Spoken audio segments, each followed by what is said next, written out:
Alalahanin, panahong tayo'y nalipin, ang ngalan niya'y ating sambitin, paanong di tayo lingapin.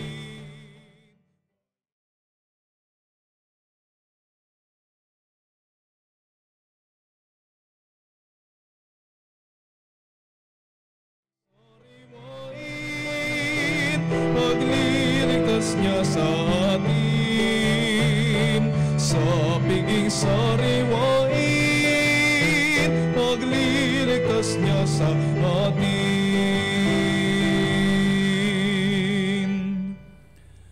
Sa ngalan ng Ama, ng Anak, at ng Espiritu Santo. Amen. Pagpapalain ng Panginoong ating Diyos na nag-anyaya sa atin sa piging ng buhay na walang hanggan, ang kanyang biyaya at kapayapaan ay sumainyong lahat. At sumaiyo rin. Tuwing tayo'y nagdiriwang ng Eukaristiya, tumutugon tayo sa panyaya ng Diyos sa piging ng kaharian. Tumigil tayo saglit at tanungin natin ang ating sarili kung ang gayak ba nating espiritual ay alinsunod sa kabanalan ng ating pag-aalay.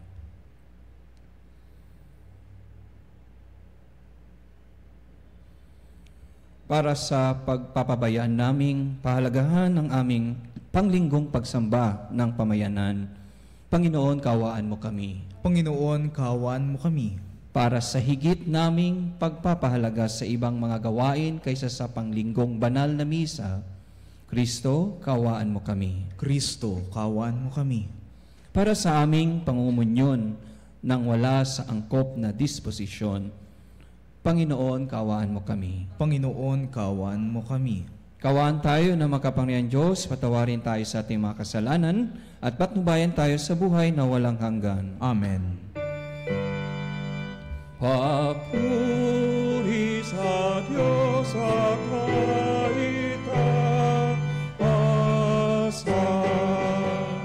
at sa lupa.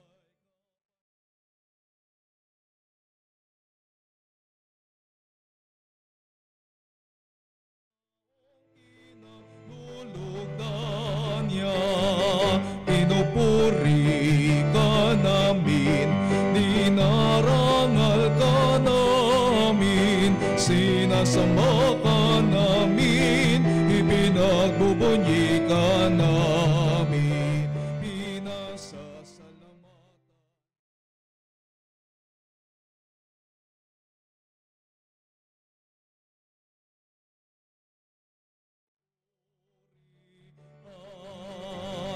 Panginoong Diyos, Hari ng langit, Diyos amang makapangyarihan sa lahat, Panginoong Jesucristo, bugtong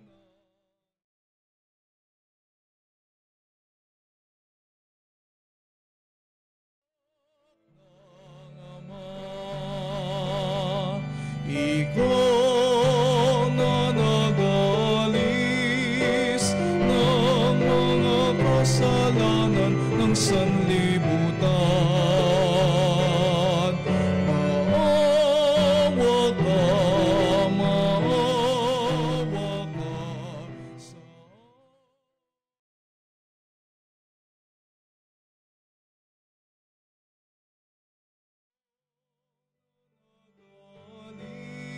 sa ng mga kasalanan ng sanlibutan. Tanggapin mo ang aming kahilingan. Tanggapin mo ang aming kahilingan.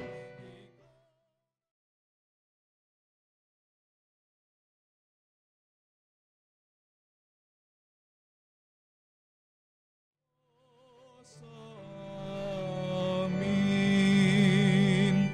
Sapagkat ikaw lamang ang banal at ang kataas-taasan, ikaw lamang o Jesucristo ang Panginoon, kasama ng Espiritu Santo sa kadakilaan.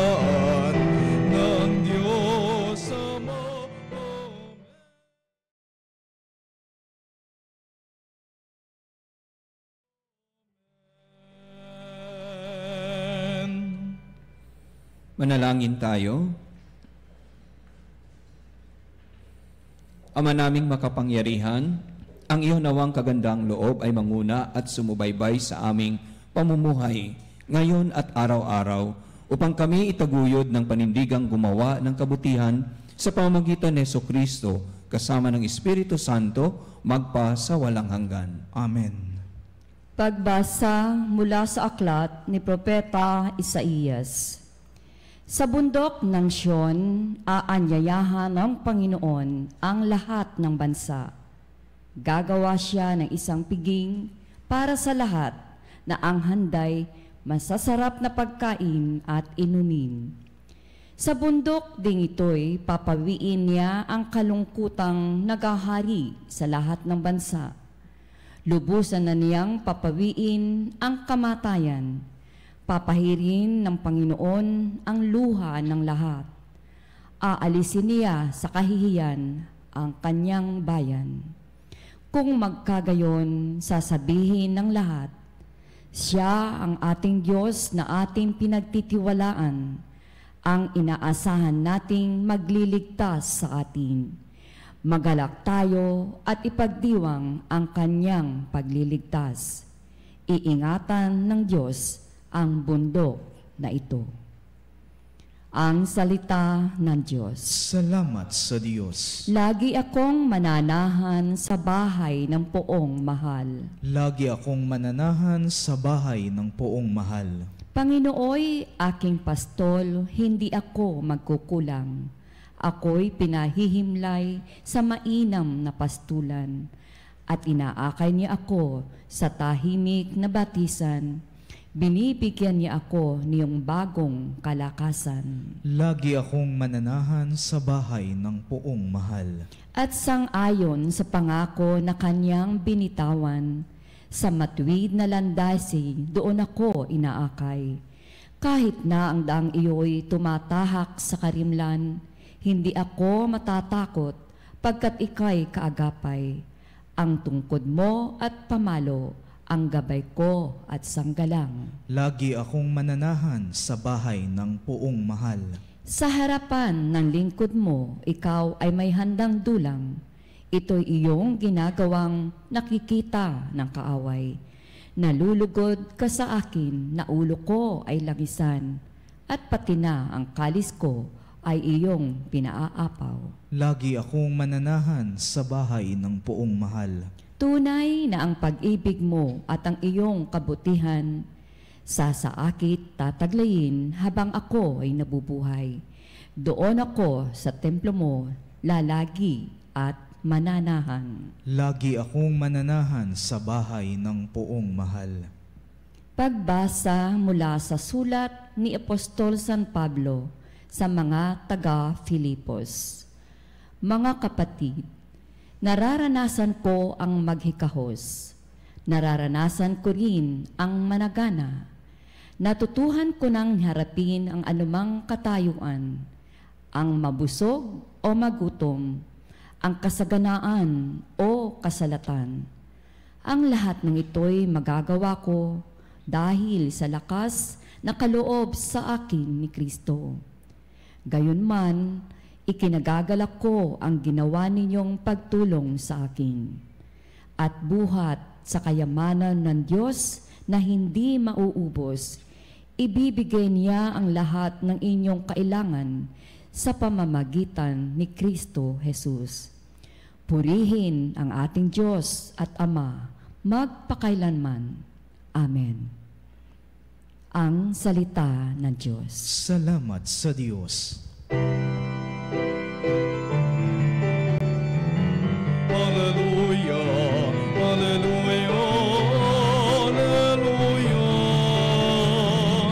hallelujah, hallelujah, hallelujah, hallelujah. Diyos Ama ni Jesucristo, kami ay liwanagan mo at tutugon kami sa iyo. Hallelujah, hallelujah, hallelujah,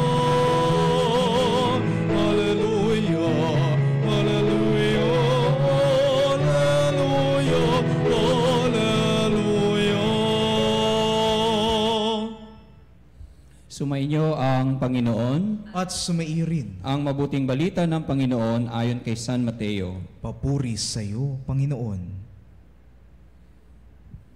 Noong panahong yun, muling nagsalita si Jesus sa mga punong saserdote at matatanda ng bayan sa pamamagitan ng talinghaga. Sinabi niya, ang paghahari ng Diyos ay katulad nito. Naghandog ng isang piging ang isang hari sa kasal ng kanyang anak na lalaki. Sinugo niya ang kanyang mga alipin upang tawagin ang mga inanyayahan, ngunit ayaw nilang dumalo. Muli siyang nagsugo ng ibang mga alipin at kanyang pinagbilinan. Sabihin ninyo sa mga inanyayahan na naihanda ko na ang aking piging.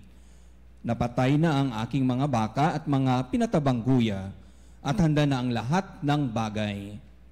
Halina kayo sa piging. Ngunit hindi ito pinansin ng mga inanyayahan. Humayo sila sa kani-kanilang lakad. Ang isa'y sa kanyang bukid at ang kanyang pangangalakal naman ang isa. Sinunggaban naman ng iba ang mga alipin, hinamak at pinatay. Galit na galit ang hari. Pinaparoon niya ang kanyang mga kawal. Ipinapuksa ang mga mamamatay taong iyon at ipinasunog ang kanilang lungsod. Sinabi niya sa kanyang mga alipin, nakahanda na ang piging, ngunit hindi karapat-dapat ang mga inanyayahan. Kaya't pumunta kayo sa mga lansangang matao at inyong anyayahan sa kasalan ang lahat ng makita ninyo. Lumabas nga sa mga pangunahing lansangan ang mga alipin at isinama ang lahat na natagpuan. Masama't mabuti, anupat napuno ng mga panauhin ang bulwagang pangkasalan. Pumasok ang hari upang tingnan ang mga panauhin at nakita niya roon ang isang taong hindi nakadamit pangkasalan. Kaibigan, bakit ka pumasok dito nang hindi nakadamit pangkasalan? Tanong niya, hindi nakaimik ang tao. Kaya't sinabi ng hari sa mga katulong, gapusin ninyo ang kanyang kamay at paa at itapon siya sa kadiliman sa labas. Dooy mananangis siya at manggagalit ang kanyang ngipin. Sapagkat marami ang tinatawag, ngunit kakaunti ang nahihirang. Mga kapatid, ang mabuting balita ng Panginoon. Pinupuri ka namin, Panginoong Hesukristo. Magandang gabi sa lahat ng ating mga kapanalig at mga kapatid na sumusubaybay sa ating misa, at itong ating banal na misa ay para din sa darating na linggo, ang mga babasahin at ang ating ebanghelyo. Kung atin pong napakinggan ng maigi ang mga pagbasa, ito'y nagpapatungkol sa paanyaya ng Diyos sa atin.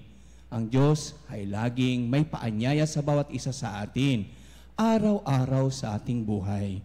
At ito'y matingkad po ang banal na piging na mistulang ang kaharian ng Diyos mismo rin ang lumalapit sa tao. Sa anong paraan po? Sa pamamagitan ng banal na misa. May handaan. At ang handaan na ito ay ating ginugunitang dakilang pagmamahal at awa ng Diyos sa pamamagitan ng kanyang anak na si Jesucristo na nag-alay ng buong buhay niya. Para saan po? Para sa ating lahat. Para sa ating kaligtasan. Kaya nga po, ang banal na piging ay hinantulad sa isang kasal kung saan may pagdiriwang at kagalakan. At ito rin ang magiging disposisyon nawa ng mga dadalo, ng mga inimbitahan. Kaya nga lang po, kung ating nakita at narinig ng maigi, lahat ng mga inimbitahan na bigyan ng paanyaya ng ating Panginoon, ng Diyos, hindi lahat ay tumutugon ng bukal sa kanilang loob at sa kanilang puso. Dahil po bakit? Anong mga rason po? Kung atin namang ihambing sa realidad ng buhay, nangyayari ito sa katotohanan po. Ang mga tao na imbinitahan ay para sa lahat nawa, ngunit hindi nakakadalo ang iilan o ang karamihan marahil, hindi naman lahat, dahil sa rason una, sa mga gawain, pangalawa, sa mga pangangailangan na material. Kaya nga po, malaking hamon po ito na kung ating babalikan sa unang pagbasa, ang paanyaya ng Diyos ay patuloy. Nais ng Diyos sa ating buhay ay dahan-dahang mawala ang kalungkutan. At sa bandang huli, pagdating ng panahon, nais ng Diyos ay may katapusan ng lahat ng kalungkutan at kamatayan. Hinahangad ng Diyos na matamo at maranasan ng tao ang kasaganaan ng buhay, kasama nito ang kagalakan at kasiyahan na walang humpay.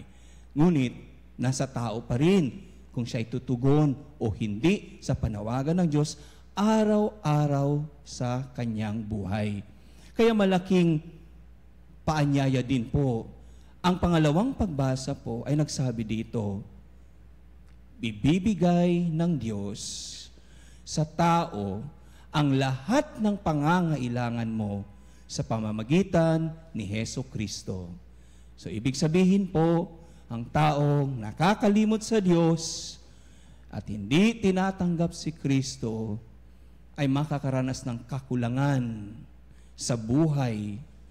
Kahit pa gaano ka magsikap, magpagal sa buhay, kung wala naman ang Diyos, walang panahon at pagkakataon na tutugon ka sa panawagan ng Diyos, walang kabuluhan ang lahat ng mga paghihirap sa buhay. Kaya nga mismo, dito'y pinapakita, maghirap man sa kasaganaan o sa kahirapan o sa kawalan, pag ang tao'y nasa Diyos at naniwala kay Kristo, dadanasin niya ang palagihang pagpupuno ng grasya sa buhay at hindi mawawala ng landas ang tao'y may patuloy na pananampalataya kay Kristo. Kaya dito sa Ebanghelyo, mga kapatid, kung tinatawagan tayo ng Diyos sa ating buhay, magandang tingnan din po na marami ang tinatawag, kunti lang ang napipili. Bakit kaya po? May favoritism ba ang Diyos? Hindi. Walang favoritism ang Diyos. Sa tao lang mismo ang tumutugon, nandyan sa Kanya. Hindi ang Diyos ang nagkaroon ng favoritism, kung hindi siya'y bukas sa lahat at walang pinipili. Kaya nga lang po, ang in-expect ng Diyos na sila sa mismo ang tutugon agad ay hindi tumutugon dahil may mga bagay silang inaatupag na sa tingin nila mas higit pa kaysa sa panawagan ng Diyos sa kanilang buhay. Kaya itong mas nakakalungkot na realidad ngayon. Kaya imbes na ang Diyos ang bibigyan ng panahon at pagkakataon, sa ibang bagay na pupunta ang atensyon at ang kalakasan ng tao. Imbes ang kalakasan ay sa Diyos nang galing, ang lahat ng pangailangan ay sa Diyos makikita, pero sa sariling kakayahan, ito nakikita sa sariling pagpapagal lamang at nawawala na ang Diyos sa buhay ng mga taong nakakalimot, tumugon sa paanyaya niya. Kaya mga kapatid, kung ating pinagninilayan na maigi dito, bakit na lang ganon? Dalawang bagay ang mahalagang natingnan natin. Kung may panawagan ng Diyos, may paanyaya ang Diyos, una, kailangan ng tao may paghahanda sa sarili. Paghahanda sa kalooban at paghahanda sa panlabas din. Kaya kung tayo'y nagsisimba, kailangan may tamang pananamit. Hindi lang man sa pananamit, kung hindi ang ating kalooban, may disposisyon tayo, na tayo'y nagagalak na magsimba, hindi lang mere obligation o napipilitan ka, kung hindi kayo nagsisimba dahil gusto mong magpasalamat sa Diyos, gusto mong manalangin sa Diyos, at magbalik loob sa Kanya. So, ito ang mahalaga na ang kalooban natin, ang ating tinitingnan kung tayo'y naghahanda na tumugon sa panyaya ng Diyos sa ating buhay. So, hindi lang paghahanda po. Ang pagtugon ay kailangang kaakibat nito ang bukal sa ating puso. No? Kung tutugon tayo'y hindi nagdadalawang isip. Kung tutugon tayo'y nakahanda na rin ang ating sarili na maglingkod at gampanin ang responsibilidad, ang mensahe ng Ebanghelyo, kagaya ng pagpapahayag ng mabuting balita, pagpapahayag ng pagsisisi at pagbabagong buhay sa lahat, at pakipagkaisa sa misyon ni Kristo na paglingkuran ang kapwa-tao. So, iilan ito sa mga responsibilidad kung tayo tutugon at tama ang ating paghahanda. Kung ngunit magtatanong tayo, bakit pinatapon No? Yung tao na hindi nakabihis pangkasal, ganun ba talaga ang Diyos? Mga kapatid, ang ibig sabihin nito, ang tao'y pumupunta ng walang kaayusan sa sarili. Dala-dala pa rin niya ang mga bagay na hindi kaaya-aya habang siya'y kasama sa selebrasyon o sa piging. So mahalaga po na malinis ang pananamit, ang espiritual na aspeto ng tao, na nilinis mo ang iyong buong katauhan bago ka haharap sa Diyos. Yon ang ibig pong sabihin. Dahil po pagdating ng araw, kung hindi tayo nalinisan sa kaloob-looban at tayo haharap na sa Diyos, sigurado, doon, hindi sa kaharian ng Diyos, ang masasadlakan ng taong pumunta o nakaharap na ang Diyos, kung hindi sa impyerno, sa apoy, kadagdagatang apoy, o sa mga madilim na lugar na hindi kasama ang kasiyahan, kagalakan at kapayapaan. So mag-iisip po tayo, kung tayo'y lalapit sa Diyos, kung tayo tutugon sa paanyaya ng Diyos, ihanda po natin ang ating kalooban. Malinis na ba ito? Nakapagsisi na ba tayo? Nakapagpapatawad na ba tayo? At nagnanais ba tayong magkaroon ng pagbabago ang ating buhay tungo sa kabutihan? Amen. Amen.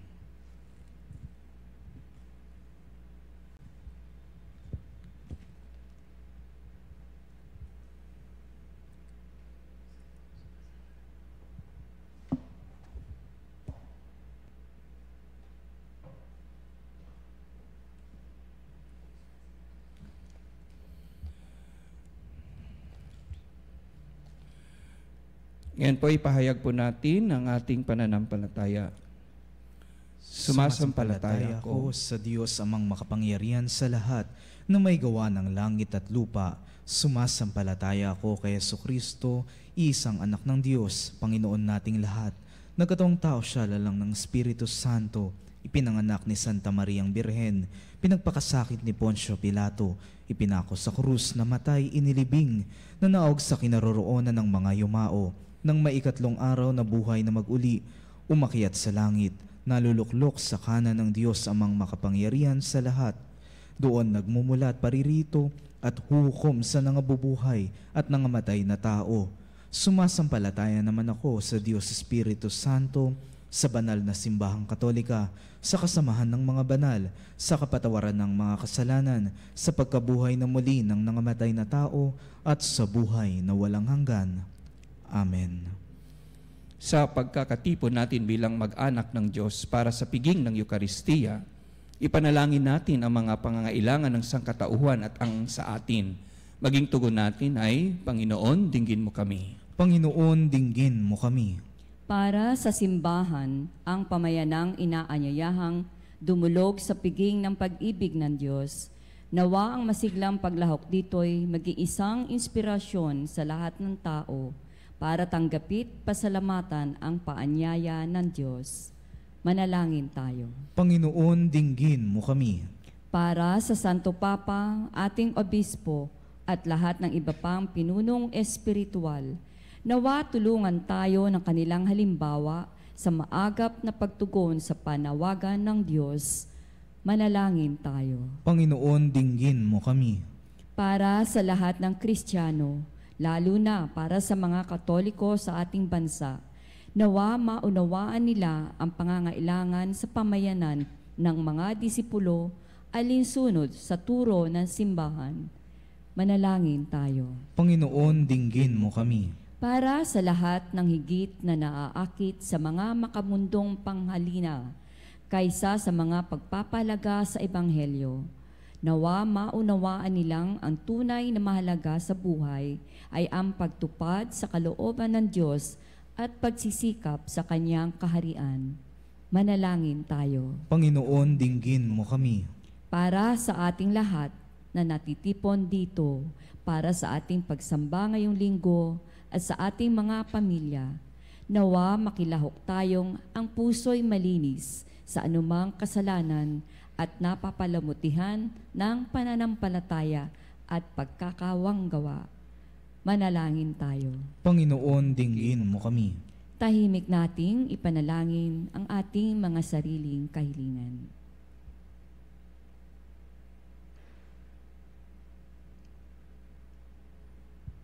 Manalangin tayo. Panginoon, dinggin mo kami. Panginoong Diyos, marami pong salamat sa pag-anyaya sa amin sa piging pangkasalan ng iyong anak na si Jesus. Ipagkaloob mo sa amin ang biyayang kami laging magpasalamat sa gayong pribilehiyo sa pamamagitan ng pamumuhay na kalugod-lugod sa iyo. Isinasamo namin ito sa pamamagitan ni Kristo ang aming Panginoon. Amen.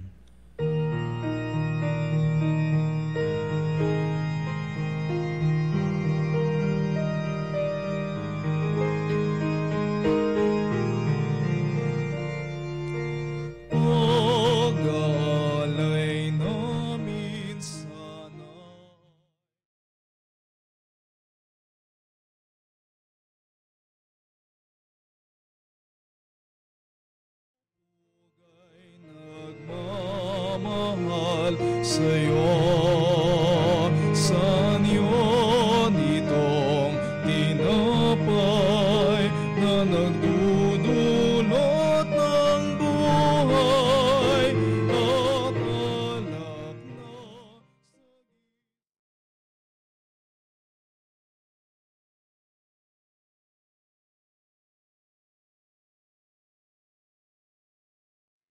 at alak na sagisag ng bigay mong kaligtasan.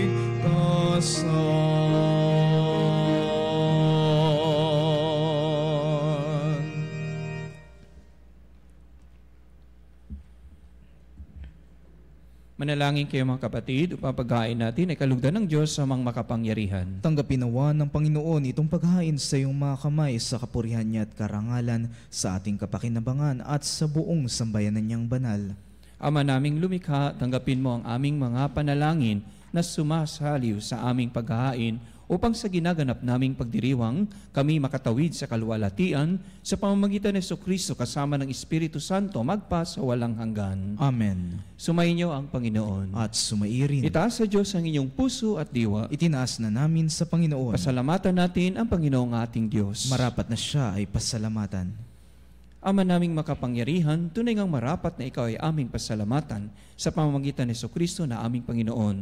Siya ay naging kapwa naming maasahan upang may mangunang umako sa pananagutan dahil hangad mong magbago ang kinamayas ng pagkakanya-kanya ng sangkatauhan. Bunga ng pagtitiis, siya ay nanaig at ang kamatayan ay kanyang nalupig. Kaya't siya ang aming daan para aming masapit ang iyong tapat at maasahang pag-ibig. Kaya kaisa ng mga anghel na nagsisiawit ng papuri sa iyo, nang walang humpay sa kalangitan, kami nagbubunyi sa iyong kadakilaan.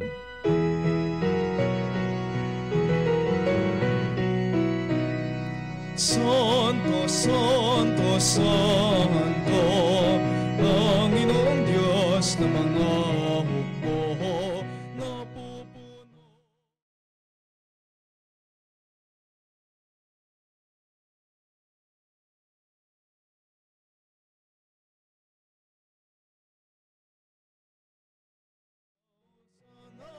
Sa kaitaasan, pinagpalang na paririto sa ngalan ng Panginoon. Hosana, Hosana sa kaitaasan, Hosana, Hosana sa kaitaasan.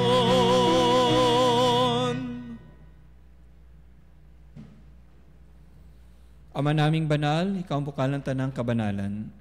Kaya't sa pamamagitan ng iyong Espiritu, gawin ng banal ang kaloob na ito upang para sa amin maging katawan at tugo ng aming Panginoong Jesucristo. Bago niya pinagtiis ang kusang loob na maging handog, hinawakan niyang tinapay, pinasalamatan kanya, pinaghati-hati niya yon, inabot sa kanyang mga lagad at sinabi, "Tanggapin ninyong lahat ito at kanin, ito ang aking katawan na ihahandog para sa inyo."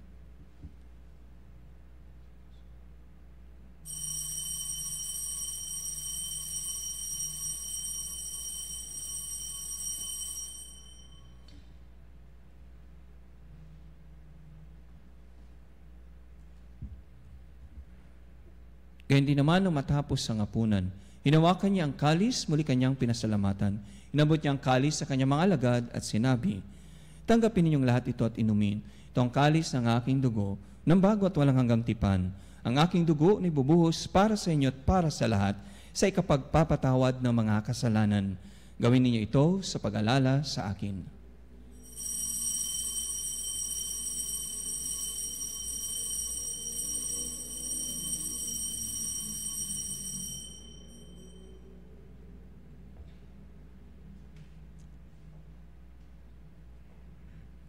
Ipagbunyi natin ang misteryo ng pananampalataya.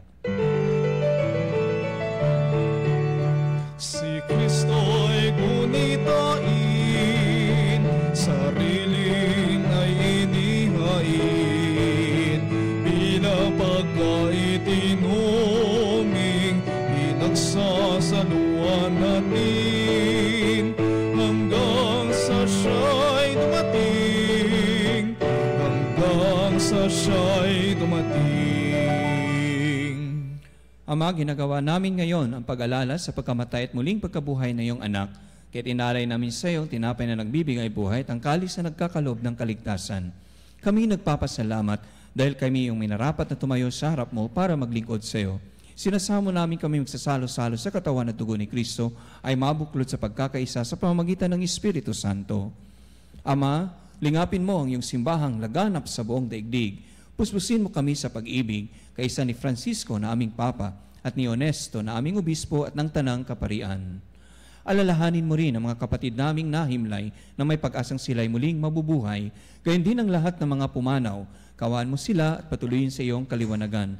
Kawaan mo at pagidapating kaming lahat na makasalo sa iyong buhay na walang wakas, kaisa ng mahal na Birheng Maria na Ina ng Diyos, kaisa ni San Jose na kanyang kabiyak na puso, kaisa ng mga apostol at ang lahat ng mga banal na namuhay dito sa daigdig ng kalugod-lugod sa iyo, may pagdiwang nawa namin ang pagpupuri sa ikararangal mo sa pamamagitan ng iyong anak na aming Panginoong Hesukristo.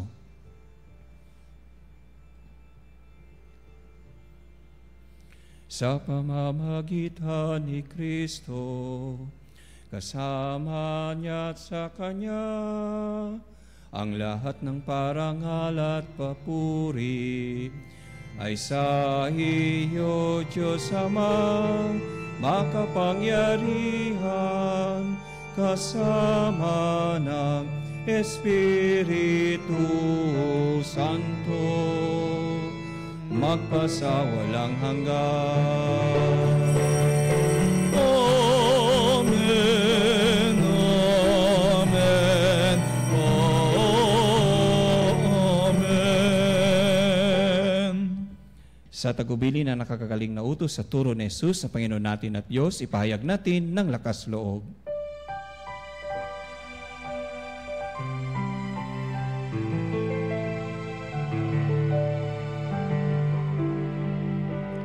Ama namin, sumasalangit ka, sambahin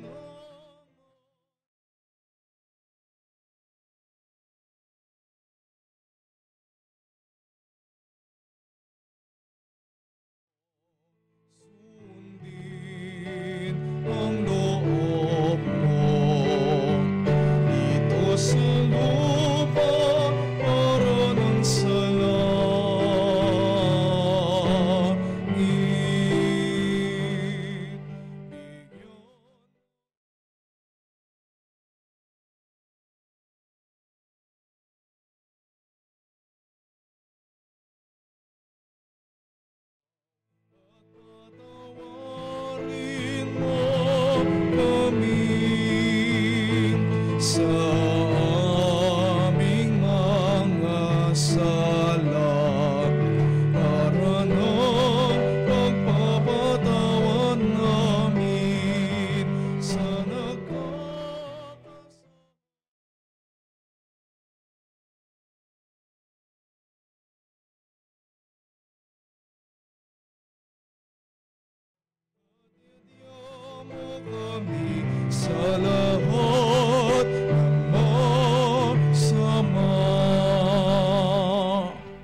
Hiniling namin kami adya sa lahat ng masama, pagkalooban ng kapayapaan araw-araw, iligtas sa kasalanan at ilayo sa lahat ng kapamakan, samantalang aming pinananabikan ang dakilang araw ng pagpapahayag ng tagapagligtas naming si Hesus Kristo. Sapagkat iyong kaharian at ang kapangyarihan at ang kapurihan magpakailanman. Amen. Panginoong Hesus Kristo, sinabi mo sa iyong mga apostol, kapayapaan ang iniwan ko sa inyo, ang aking kapayapaan ang ibinibigay ko sa inyo. Tungayan mo ang aming pananampalataya at huwag ang aming mga pagkakasala. Pagkalooban mo kami ng kapayapaan at pagkakaisa ayon sa iyong kalooban, kasama ng Espiritu Santo magpa sa walang hanggan. Amen. Ang kapayapaan ng Panginoon ay laging sumainyo. At sumairin Magbigayan kayo ng kapayapaan sa isa't isa. kapayapaan sa lahat ng kapanalig.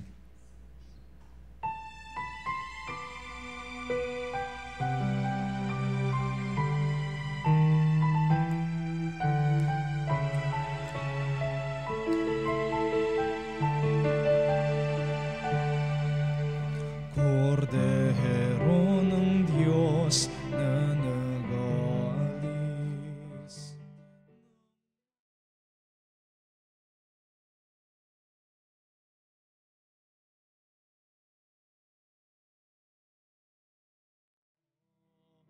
Amen.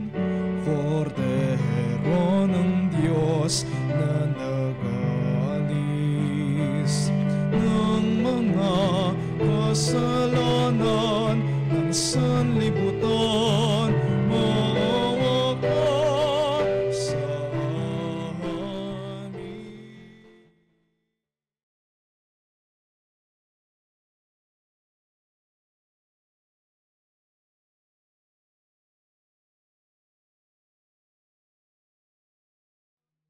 Sanlibutan, ipagkaloob mo sa amin ang kapayapaan.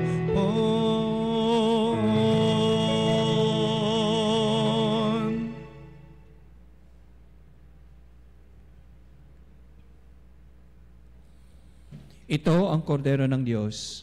Ito ang nag-aalis ng mga kasalanan ng sanlibutan. Mapalad ang mga ininyayahan sa kanyang piging. Panginoon, hindi ako karapat-dapat na magpatuloy sa iyo, ngunit sa isang salita mo lamang ay gagaling na ako.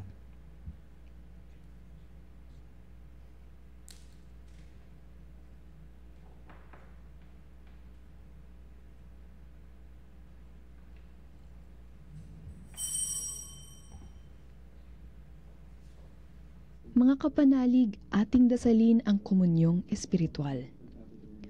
O Jesus, nananalig ako sa pananahan mo sa kabanal-banalang sakramento. Minamahal kita higit sa lahat at hangad ka ng aking kaluluwa. Hindi ko man matatanggap ngayon ang iyong katawan at dugo, inaasahan ko na patuloy kang mamumuhay sa aking puso. Naniniwala ako na narito ka at kaisa ka ng aking buong pagkatao. Huwag mong ipahintulot na mawalay ako sa iyo. Amen. Panalangin sa Birhen ng Katotohanan. O Birhen ng Katotohanan, Ina ni Jesus, ang nagkatawang taong salita, salamat sa iyong anak. Tinatanggap ko siya bilang aking katotohanan at kaligtasan. Sa pakikinig sa salita ng Diyos, tulungan mo kong maging malaya. Sa oras ng hirap at pagsubok, linawin mo sa akin na nasa krus ang tagumpay. Sa aking paglalakbay, akayin mo ko sa buhay ng paglilingkod at sa buhay na ganap at kasiyasiya. Kupkupin mo ko at ang aking mga kapanalig na nakikinig, natututo at nagmamahalan. O Maria, Birhen ng Katotohanan, ipanalangin mo kami. O Jesus, ikaw ang daan, ikaw ang katotohanan, at ikaw ang buhay, iligtas mo kami. Amen.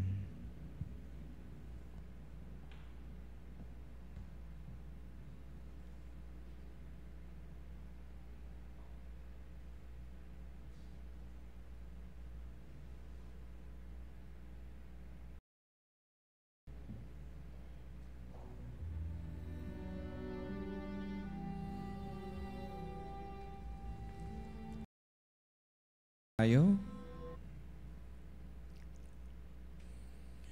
Ama naming mapagmahal, Ama naming bukal ng buhay, ngayon kami iyong pinapakinabang sa katawat dugot banal. Iniluluhog namin sa dakila mong kabutihan, sa tanan na kami gawin mong kasalo sa iyong buhay sa pamamagitan ni Jesucristo kasama ng Espiritu Santo, magpa sa walang hanggan. Amen. Sumainyo ang Panginoon. At sumairin. Magsiyuko kayo at ipanalangin ang pagpapala ng Diyos. Iligtas nawa kayo ng Ama ng pag-ibig at awa laban sa lahat ng masama at gabayan nawa kayo tungo sa kabanalan at kapayapaan. Amen. Tibayan nawa ng kanyang anak na si Jesus, ang aming kapatid at tagapagligtas, ang aming mga puso sa harap ng tukso at panghihina ng loob. Amen. Akayin nawa kayong lagi ng Espiritu ng karunungan sa pagtanggap ng paanyaya ng Ama at sa gayoy malasap ninyo ang kagalakan sa kanyang kaharian. Amen. Pagpalain kayo ng makapangyarihang Diyos, Ama at Anak at Espiritu Santo. Amen. Tapos ng misa, humayo kayo sa kapayapaan at maging kasangkapan ng pag-ibig ng Diyos para sa lahat. Salamat sa Diyos.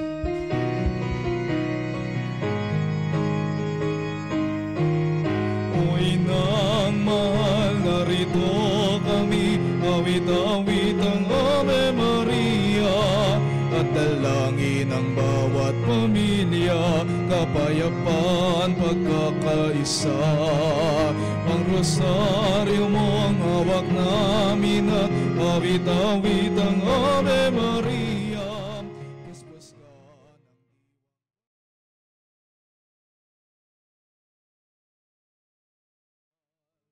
ng ihatid mo kami sa langit ng Amang mapagmahal.